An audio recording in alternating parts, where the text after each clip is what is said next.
Warahmatullahi wabarakatuh. Apa khabar abangku? Waalaikumsalam warahmatullahi wabarakatuh. Alhamdulillah. Fauzi apa khabar? Alhamdulillah. Penang, Ya, Penang, Alhamdulillah Penang, sihat. Penang tak hujan ke?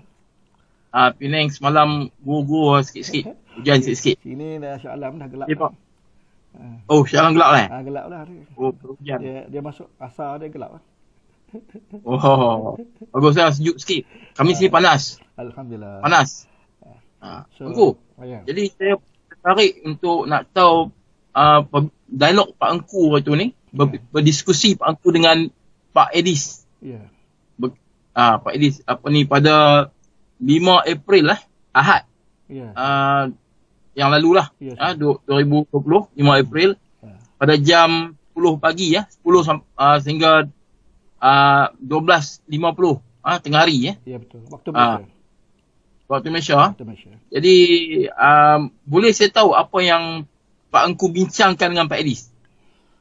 Jadi perkara pokok yang kita bincang ialah tentang salvation ataupun jalan keselamatan. Agama yang dianuti oleh Pak Edis lah. Dan saya nak dapat penjelasan sebenarnya, nak memahami apa sebenarnya yang diimani oleh Pak Edis. Itu saja. Jadi saya pun ada dalam perbincangan diskusi itu, apa yang adakah Pak Edis ni menerima percaya kepada Trinity, Tritunggal, Jadi Trinitas? soalan pertama yang saya ajukan kepada Pak Edis ialah, adakah Pak Edis percaya Yesus itu Tuhan? Pak Edis jawab jelas, dia tidak percaya Yesus itu Tuhan. Dia tak percaya Yesus itu Tuhan. Okey. Kalau macam tu, apa kepercayaan sebenar Pak Edis? Pak Edis percaya bahawa dia ni seorang Kristian. Jadi bila dia kata dia seorang Kristian, saya kata jadi sebagai seorang Kristian, kalau Pak Edis tak percaya Yesus itu Tuhan, jadi apa sebenarnya keimanan, dasar keimanan Pak Edis ni sebagai seorang Kristian? Dia kata dia berdasarkan kepada Yesus itu seorang penyelamat dan penebus dosa. Itu dia kata. Selamat dan penebus dosa. Yesus itu, dia beriman Yesus itu seorang yang menjadi penyelamat kepada dia dan manusia sekalian, dan Yesus itu penebus dosa. Okey. Jadi bagaimana seseorang itu hendak menjadi memeluk Kristian seperti mana Pak Edis? Seperti mana iman Pak Edis? Ya, Pak Edis berkata, kalau seorang itu nak menjadi Kristian, dia kena beriman bahawa Yesus itu ialah penebus dosa dia, dan oleh kerana Yesus tebus dosa dia, Yesus itu ialah penyelamat dia. Itu ya. Bukan Tuhan dia, penyelamat dia. Oh, bukan Tuhan. Ya, penebus dia. Okey. Okey. Jadi saya ada dengar juga Pak Engku ada tanya Pak Edis, bagaimana pendapat Pak Edis tentang penyelamatan orang-orang sebelum Yesus? Apa jawapan Pak Edis? Ya, saya ada tanya itu memang. Pasal bila dia kata kalau orang tu nak jadi Kristian dan dapat jalan keselamatan, dia kena wajib percaya kepada Yesus sebagai penebus dan penyelamat. So saya tanya, bagaimana orang yang hidup atau mati sebelum Yesus datang ataupun sebelum Yesus mati dia berdosa? So dia jawab itu berdasarkan kepada amalan dan ketaatan kepada Tuhan. Jadi orang zaman dulu jalan dia mendapat keselamatan ialah kalau mereka taat kepada Tuhan dan mereka beramal dengan perintah Tuhan, tidak melanggar, dan mereka akan mendapat jalan keselamatan.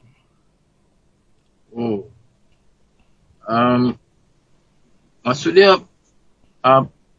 orang tu kena beramal kah? Ya, orang tu kena beramal kepada apa yang Tuhan perintah. Jangan langgar Tuhan. Pada Pak Edis, bila saya tanya apa itu dosa, dia kata dosa itu ialah bila seorang itu melanggar perintah Tuhan. Dia mendahaka, melanggar Tuhan, rebel.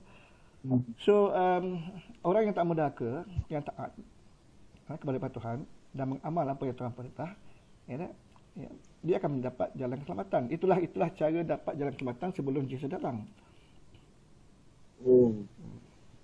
Jadi untuk dapat jalan keselamatan kena beramal lah, ikut Pak Edis. Buat amalan lah. Beramal berdasarkan perintah Tuhan. Kalau macam tu, kalau berdasarkan pada amalan, kenapa Yesus perlu datang? Apa pandangan Pak Edis? Dia jawab satu jawapan yang saya terkejut sikit lah. Dia kata, Yesus datang itu ialah hari Tuhan. The day of the Lord, hari Tuhan. Hari Tuhan. Jadi sebelum datang tu tak adalah hari apa. Jadi di sini pokoknya sini ialah bukan soal hari Tuhan ke hari apa-apa ke. Soal di sini ialah dia punya cut off point, dia punya timeline, garisan waktu dia, pemisahan, sebelum datang Yesus dan selepas datang Yesus. Jadi kalau orang wajib beriman Yesus sebagai penebus dosa, maka dia dapat jalan keselamatan. Orang yang sebelum Yesus tu, dia pun dapat jalan keselamatan tanpa perlu beriman dengan Yesus, cuma dengan beramal dan taat kepada perintah Tuhan. Jadi di sini ada suatu perkara yang saya tak berapa jelas, tak berapa faham. So perlu apa Yesus datang? Jadi dia jawab, dia datang kerana itu hari Tuhan. Jadi saya tengok kat situ macam ada problem sikit kan. Ada problem sikit. Jadi kenapa orang Kristian masih melakukan dosa? Kalau Yesus dah beriman dengan Yesus, sudah beriman dengan Yesus, kenapa orang Kristian masih melakukan dosa sedangkan dosa mereka telah ditebus? Mengikut pandangan Pak Edis. Okey, mengikut pandangan Pak Edis, orang Kristian ni, orang yang benar-benar beriman kepada Yesus. Jadi bila orang Kristian melakukan dosa, kalau mengikut kefahaman Pak Edis, jadi mereka ni orang yang tak benar dalam keimanan dengan Yesus. Jadi yang saya keliru sini ialah dua perkara lah. Adakah dia masih Kristian? Salah satu benda yang berdekatan paradok, orang Kristian yang berdosa. Dan kata Pak Edis, orang Kristian ni yang benar-benar Kristian, dia benar keimanan dia kepada Yesus. Kalau dia belakang dosa, keimanan dia tak benar. Jadi di sini adakah di mereka orang Kristian yang berdosa? Itu soalannya. Yang keduanya, timbul pula persoalan, dah kalau Yesus dah tebus semua dosa, kenapa masih lagi ada orang yang berdosa? Terutamanya orang Kristian yang beriman kepada Yesus, yang masih melakukan dosa. Itu saya keliru. Jadi di situ Pak Edis mengatakan bahawa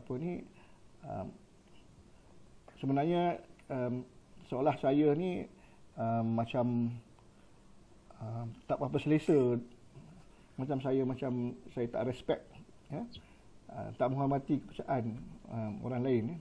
Di sini bukan saya tak menghormati. Di sini saya cuma datang pertanyaan-pertanyaan untuk memahami apa yang saya tak faham atau salah faham. Itu saja. Dan saya kata saya tak ada masalah dengan apa yang Pak Edis percaya atau beriman.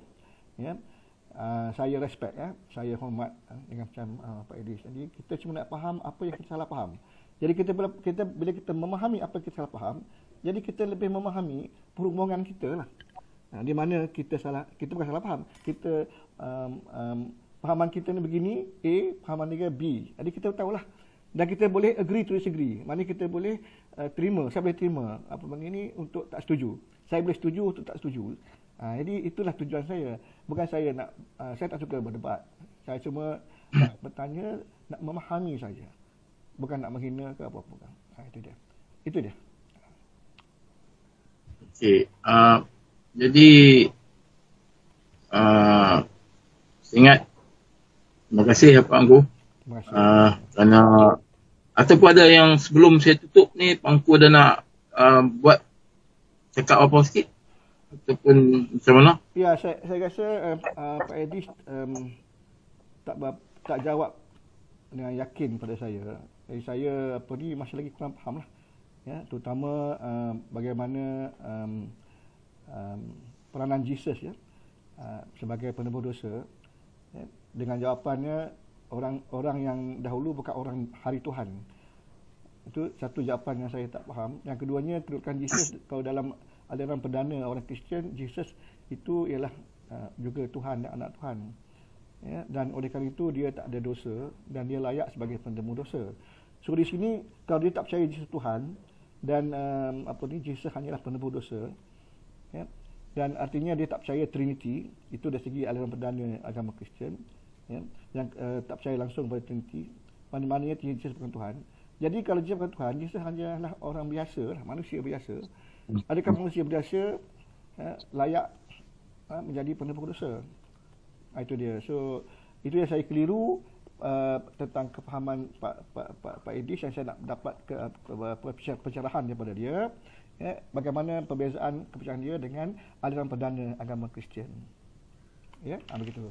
So apa lagi bila dia juga kata orang Kristian bila melakukan dosa mereka masih lagi orang Kristian. Kristian melakukan dosa.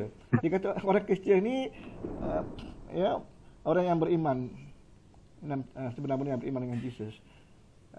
So kalau mereka melakukan dosa, maknanya dia Kristian kah ataupun dia masih lagi berdosa? Dan kalau Jesus dah berdosa, bagaimana dia masih lagi ada melakukan dosa?